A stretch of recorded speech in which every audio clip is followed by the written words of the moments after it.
you next? Okay, did they give you a ticket when you came in? Alright, thank you. Yeah, okay, cool. Alright, oh my gosh, thank you so much for this. I've been so stressed.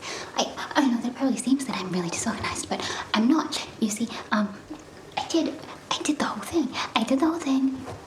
And then they said that experiment effects meant, I was reacting too much and that was influencing people's answers too much. And so basically I have to redo it now. And thank you so much.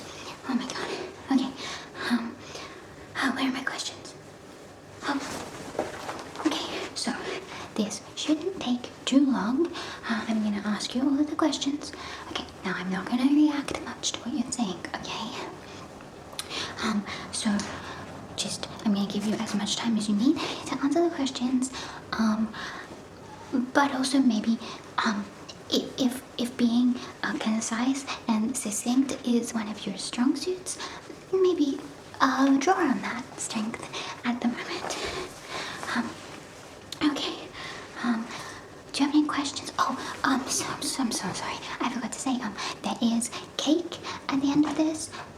There will be cake made available to you. And also I was worried that maybe people were like turning down my ad because of, with the cake, I was thinking like, well, there's a lot of people that can't eat cake for whatever reason. And so, did you see the updated version of the ad where I made sure to say that we have every option available of the cake. We have dairy free, we have vegan, we have gluten free, we even have carrot cake. And like, no one likes carrot cake, right? That's not one of the questions, huh? Okay, anyway. Sorry. Alright, the first question. Okay, based on your current circumstances. So, where you live, who you live with, your current physical ability, how long do you think you would survive in a zombie apocalypse? So like, sorry, just to stop you right there. Stereotypical, like slow moving zombies, like they're coming to like eat brains and so on. They're not like running. They're not running zombies. Zombies don't run. Okay, zombies don't run. So like normal zombies.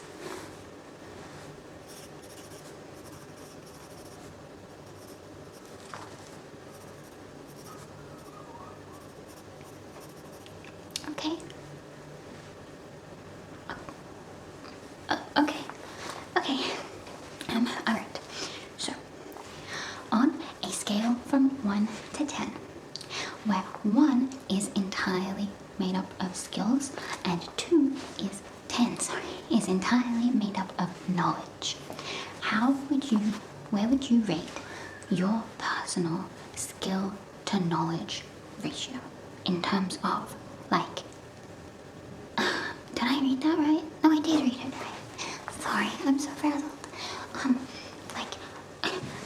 I've got a note here that says it's not the same thing as street smarts versus book smarts, because that's what a lot of people ask when they ask for clarification. That's what people will say.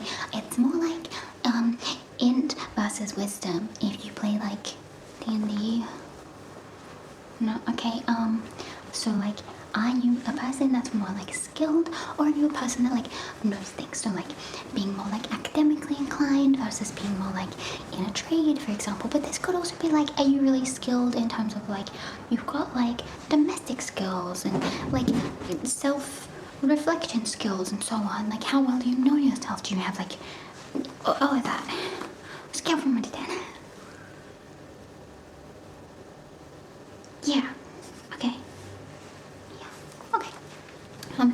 Do you read fanfiction? Have you ever written fanfiction? Okay, interesting.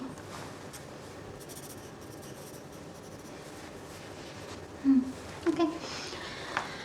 Alright, so choose one of these areas.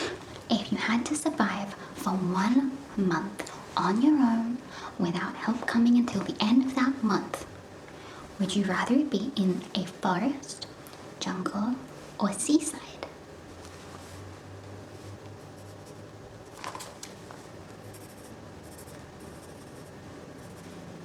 Would your answer change if you had guaranteed access to clean water that whole time for drinking?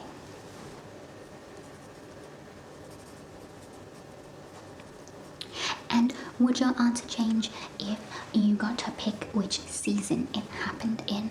Like, would your answer be different if you knew this was going to happen in summer versus in autumn?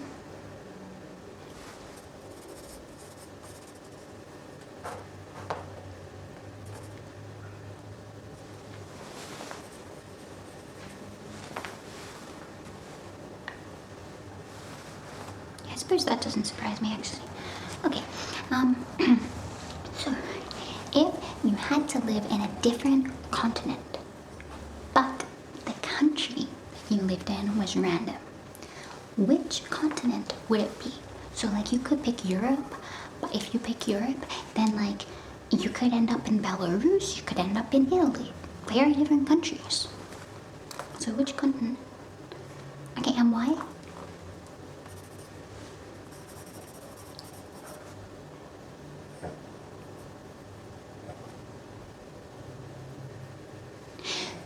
You can't leave you can't leave the country that you end up in. So, like, you can't pick Europe, end up living in Belarus, and then just be like, well, I'm gonna relocate, to Italy. You have to, like, whichever country you live in, like, that's the country you're gonna live in for the purposes of this question.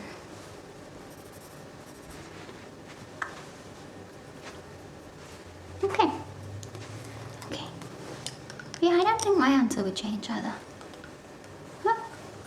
Okay, so which do you wish you had more of if you can pick only one of these? Okay, time, energy, or money. Now, the way that this one works, because this one also trips a lot of people up, okay? A lot of people, oh my god. So, you get to pick one of these that you think would have the greatest impact on your life, like would improve your life the most, okay? But you can't use one of these to make the others better as well, okay? So you can't just you can't pick money and then you hire someone to do all of your cooking and cleaning and so on, and so that way you have more time and more energy, I guess. You can't do that. And simultaneously that also means that if you pick more time, you don't then end up with more or less energy because of that. So you can't say that oh well, you've got more time, therefore you're gonna sleep for heaps more and you're gonna have heaps of energy. And it doesn't mean that if you pick more time, you're gonna have less energy because you don't have you're then just trying to get through much longer on less energy that you get from sleep. So it's each of them kind of your energy levels will be nominally maintained. Okay, so yeah, so assuming that they don't directly influence each other like that, all right, you have to pick the one that you wish that you had more of.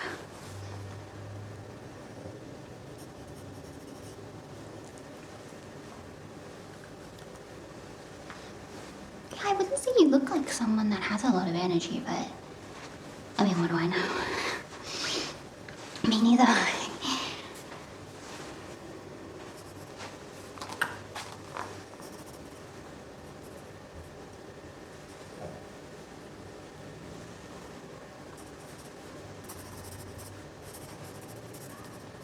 Yeah, sorry, I'm just making some other notes as well.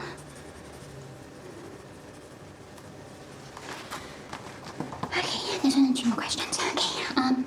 Okay, so if you had to live in a fairy tale, which fairy tale would it be? Like a Disney fairy tale or something. A stereotypical fairy tale.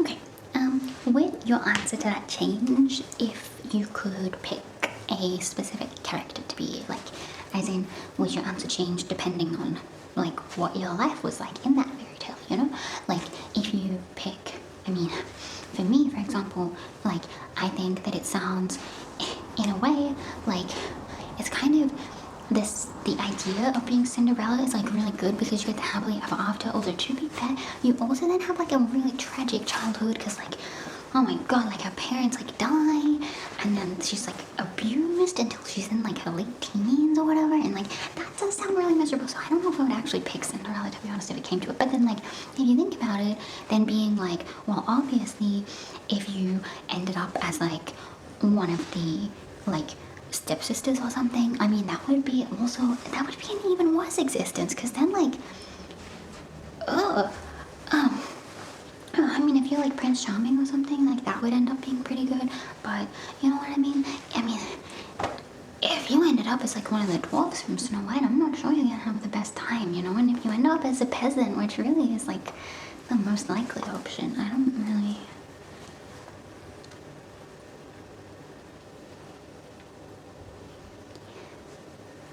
Okay, alright, moving on to the next question actually.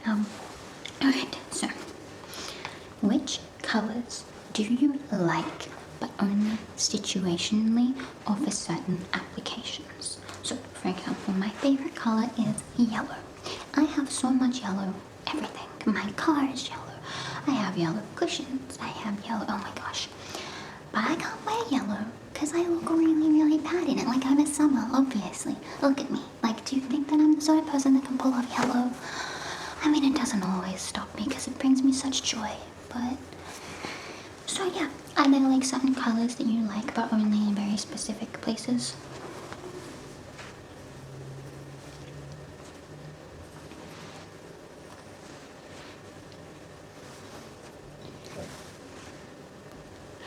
How long has that been the case? Are there colors that you have always liked even since childhood, or?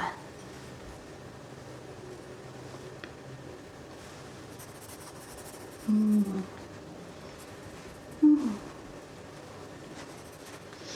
Mm. I kind of agree with that actually, yeah.